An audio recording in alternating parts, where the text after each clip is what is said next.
Welcome to the Ag Commodity Corner Plus podcast. It is September 19th, week 26.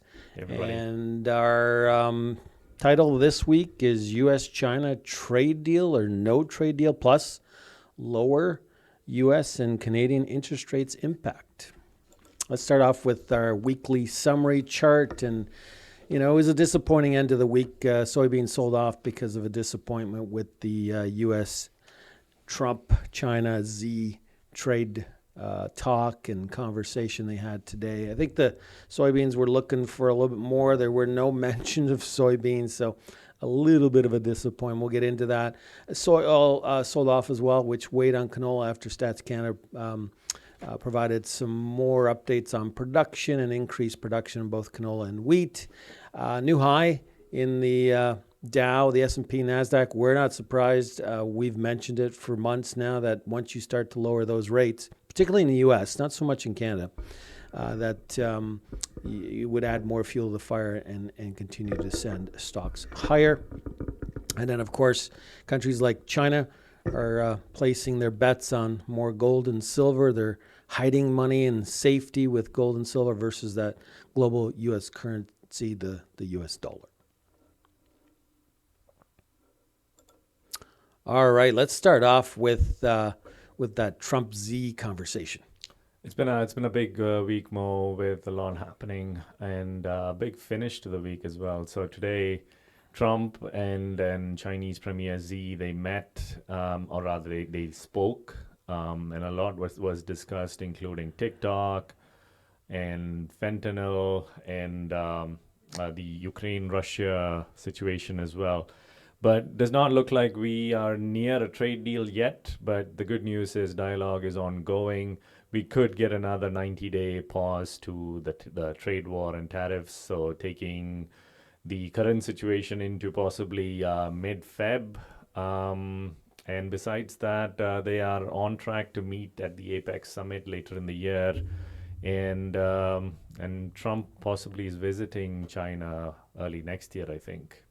Yeah, so we were thinking as we were connecting the dots to this potential phase 2 trade deal in past podcasts that we could maybe get something from these two guys by mid-November. But from this article that we wrote, it looks like it's probably an early 2026 story. But this is a moving piece and lots of moving parts. And we could still get surprised with some positive headlines in the coming months. But at this point, I'm not sure that we're going to be able to get something done by year end. So it looks like the U.S. farmers are going to have to, well, farmers in general that grow soybeans are going to have to go through the winter without China, unfortunately. But it's not all bad news. We've been talking about how bean yields are going to come in lower. So because of that dry finish in the United States as well here in Ontario. So it's not the end of the world. I still think prices could head higher, but it's not the what we expected over the next couple months. We could have added more fuel to the fire with a Chinese trade deal. And you can see here with the soybean futures, we've closed back below all the moving averages. So I wouldn't be surprised with month end next week that we may get back down to that $10 support level in soybean futures. So again, it's a short-term bearish momentum to the downside, unfortunately. But you know, if you're patient, I still think prices head higher over time. And the other big bit that happened this week was the U.S. and Canadian central banks reducing interest rates. So as far as the Bank of Canada is concerned, this is the 8th cut, and we are down to 2.5%. While the U.S. Fed lowered rates for the first time in 9 months, U.S. Fed rates were cut by 25 basis points, and 2 more cuts are expected. And as far as Canada is concerned, again, another 2 cuts, possibly more by the end of the year, taking it down to maybe that 2% level. Yeah, you can see from the chart here that this was the lows just before COVID, right around that, before we got that inflation going into 2022 because of the shutdown of the global economy. I'm not sure that we're going to revisit those lows, but we could get maybe down to that 2%, like you were saying. So this is good news. It's going to give everybody a little bit of a break with that interest cost. It still has to get passed on to the consumer. And in the process, we've talked about how this will only add fuel to the fire when it comes to stocks. Now, I'm hoping at some point, because the big speculators want to take on more risk, hopefully that gets translated into more money for commodities, ag commodities over time. Some are in the camp that think that this may create some inflation. We're not in that camp. If that happens, it would be a long ways out. So short term, I don't see that happening. But hopefully we can get some more of that speculative fund money in the ags and drive prices higher. So, but we still got to give them a reason. I think we can with the October 9th crop report. And by the way, Abhinesh, what have stocks done since March of 2020? They've kept going higher. And as far as the Dow Jones is concerned, from March 2020, the COVID low, it's been up by about 232%. S&P up 30%, and the heavy tech index, NASDAQ, is up a whopping 370%. Lower interest rates are fueling a risk on trade. The biggest beneficiaries, unfortunately, are going to continue to be the Mag 7, which includes Microsoft and Apple and NVIDIA and those sorts of companies. If you want to invest in a broad-based ETF that captures the Mag 7, one of the best ones to look at is the Vanguard Information Technology ETF Fund. So have a look at that, guys. Moving on, a U.S. framework trade deal was announced with Taiwan, which is for $10 billion in terms of ag purchases over the next 4 years. And their current purchase is at $3.7 billion. This just adds on to the various trade deals that the U.S. has been agreeing to. Brooke Rollins makes it look like this is a game changer. Taiwan's been buying about $3.7 billion worth of ag products. This amounts to about $2.5 billion. It is an increase of 25% over the last 5 years, but compared to what they've been buying, I don't know. It's not a game changer in our opinion, but it's good news. Don't forget, we got our app. We got our daily premium program. Sign up to the program this week. Are you confused? Are you confused about what to do with the corn and beans that you're harvesting currently? Let us give you our harvest game plan. Don't leave money on the table, guys. So sign up to the program. We also had Stats Canada come out with an update for their crop estimates. The latest update took into account agroclimatic conditions, and it looks like they have actually increased their production estimates from what they reported last month. More. Yeah, they're up about 4.6% on the canola, up 3.03% on the wheat. The wheat's about almost 36 million metric tons. The canola is about 20 million metric tons. Some are thinking that canola could actually hit 21 million metric tons by the December 4th crop report, the final report, because of better than expected yields. That's what the farmer is saying. Look, this year they didn't have the heat. Some of the farmers got late moisture, and that's also the smoke during the growing season may have saved this crop. So that's most likely why you got a better than expected crop.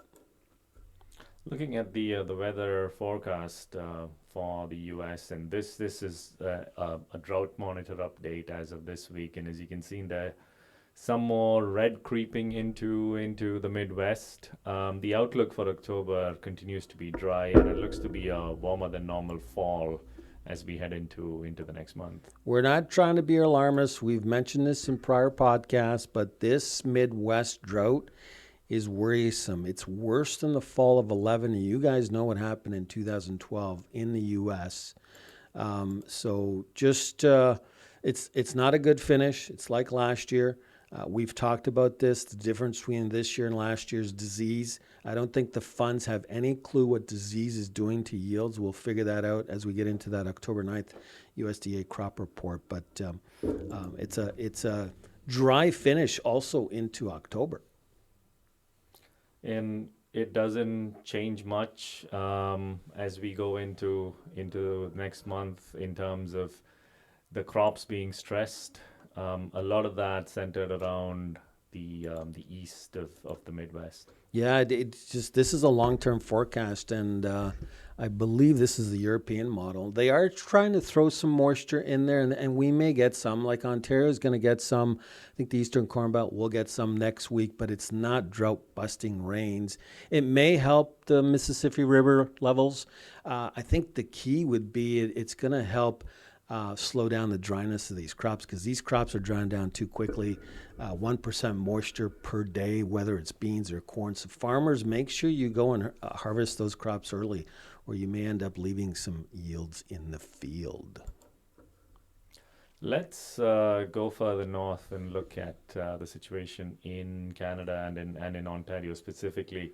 For Ontario, it's been a very dry month so far in September. Only 50 millimeters of rain fell in September, and it's a poor finish for the Ontario crops, which had already been struggling. Well, if you remember from our 2025 Great Ontario Yield Tour, we had dead crops in Eastern Ontario where farmers experienced zero precip in 3 months. Well, we've only, for most of the province, the month of September, we've only received 50 millimeters of rain. So again, a very poor dry finish versus last year's perfect finish, unlike the United States. Are we ready to talk La Nina, Mo? It looks like La Nina winter for North America and for lots of the other parts of the world as well. A 70% chance of La Nina is expected for this winter, and typically leads to warmer, drier weather across the southern tier of the U.S. during winter. Wetter, cooler weather is more likely from northwest to midwest in a La Nina situation. That includes parts of Canada as well. Yeah, so last year, we've had La Ninas 6 out of 7 years, and last year we had a snow drought in the Midwest. So just because NOAA is suggesting a classic La Nina for the winter forecast, it can change over the coming months. So we'll keep a close eye on this.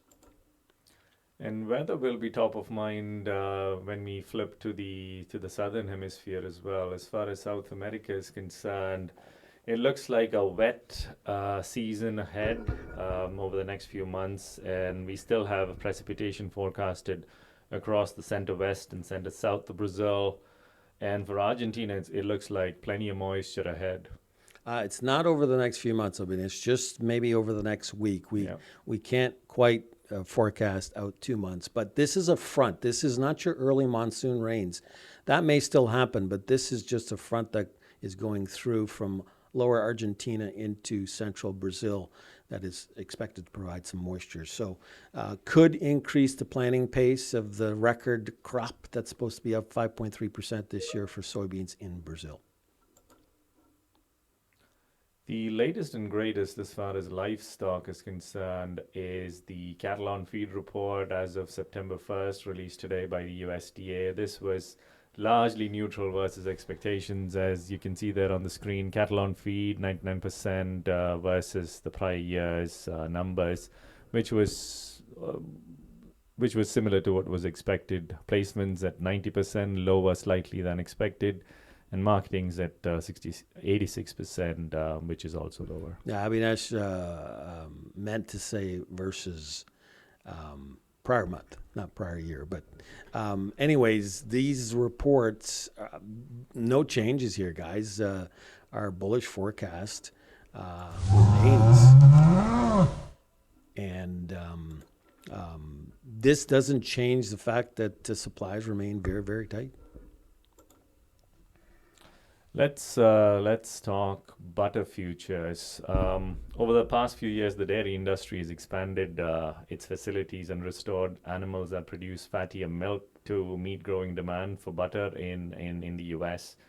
They may have overreached themselves. Despite strong demand, near record seasonal production has sparked worries about a butter glut, sending U.S. butter prices plunging to their lowest in almost 3 years. The Chicago futures market hit its lowest since November 2021 this week, while contracts for the kind of milk that is used to produce butter also have fallen. Yeah, and you can see on the chart this double top, and now we're breaking below the neckline, approaching that 200-day moving average. This is no question, it's bearish, and look for prices to probably break this this uptrend that we've had over the years. And then finally, let's talk CFTC. The latest CFTC update shows more green on the screen there. So week on week buying into corn, soybeans, into the wheats, and into canola and cotton as well. So currently, as of the 16th of this month, the corn net short is at almost or a little over 80,000 negative. Soybeans flipped to net long at 2,287. Chicago wheat, despite the buying into it, are still in net short territory. In real time, after today or this week's performance, I would guess the funds are flat corn. They probably added their shorts to the soybean market as well as in wheat and canola. So again, a disappointing end to the week. I'm off next week, taking a little bit of a break. I know you guys are busy harvesting, so make it a safe one. Until next time, take care. Bye, guys.